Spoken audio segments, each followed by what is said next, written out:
ৰাষ্ট্ৰৰ ওলাই আহিছে, মানৱ শৃংখল কৰিছে, মহাবিদ্যালয়ৰ সাধাৰণ সম্পাদক হিচাপে ছাত্ৰসকলে কি ক'বা?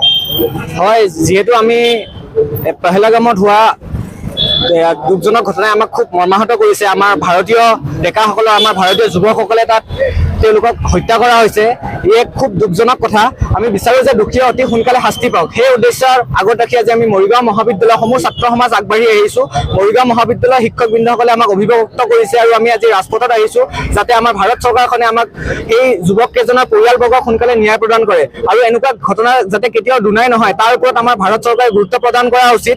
আৰু আমি সন্ত্ৰাসবাদক তীব্ৰ গৰিহণা দিছোঁ আৰু সন্ত্ৰাসবাদ যাতে নিপাত যায় সেই উদ্দেশ্য আগত ৰাখি আজি আমি ৰাজপথলৈ নামি আহিছোঁ। ধন্যবাদ। যি সন্ত্ৰাসবাদৰ পেহেলগামৰ বৰ্বৰ আক্ৰমণ আজি আপোনালোকে মানৱ শৃংখল মৰিগাঁও মহাবিদ্যালয় পৰিয়ালৰ ফালৰ পৰা উৎসৱ আৰম্ভ কৰিছে, কি ক'ব আজি দিনটো খুবেই এটা বেয়া দিন? আমি আচলতে মৰ্মাহত হৈ পৰিছোঁ। ভাৰতবৰ্ষত যোৱা আমাৰ 22 এপ্ৰিল তাৰিখে যিসকল পৰ্যটকে তাত সেই ভূস্বৰ্গখনত তেওঁলোকে পৰ্যটনৰ বাবে গৈছিলে সেইসকলক নৃশংসভাৱে হত্যা কৰা হৈছে। বিভিন্ন সময়ত আগতেও হত্যা কৰিছে। সন্ত্ৰাসবাদক আমি কেতিয়াও প্ৰশ্ৰয় দিয়া নাই। ভাৰতৰ দৰ্শন, ভাৰতৰ সংস্কৃতিয়েই বেলেগ।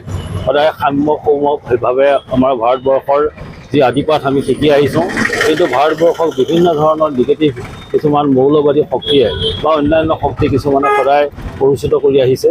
সন্ত্ৰাসবাদৰ দৰে এনেকুৱা জঘন্য ঘটনাক আমি মৰিগাঁও মহাবিদ্যালয়ে সদায় তীব্ৰভাৱে গৰিহণা দিওঁ আৰু এই সন্ত্ৰাসবাদ নিপাত যাওক, তেওঁলোক সমূলাংশে ধ্বংস হওক।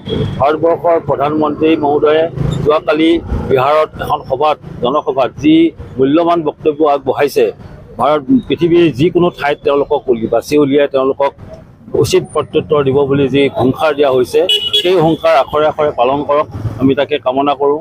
আৰু আমাৰ ছাত্ৰ ছাত্ৰী, আমাৰ শিক্ষক শিক্ষয়িত্ৰী, কৰ্মচাৰী সকলোৱে এই কথাত মৰ্মাহত কৰিছে।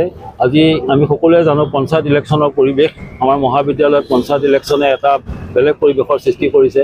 তাৰ মাজতে আমাৰ ছাত্ৰ ছাত্ৰী, শিক্ষক শিক্ষয়িত্ৰীসকলে ওলাই আহিছে। আমি এটা শান্তিৰ বাৰ্তা আমি দিব বিচাৰিছোঁ। শান্তিৰে সকলো সমস্যাৰ সমাধান হ'ব পাৰে। শান্তিৰ মাজেৰে আমি আগবাঢ়ি যাব বিচাৰোঁ। ভাৰতবৰ্ষৰ মূল মন্ত্ৰই হ'ল শান্তি প্ৰতিষ্ঠা কৰা।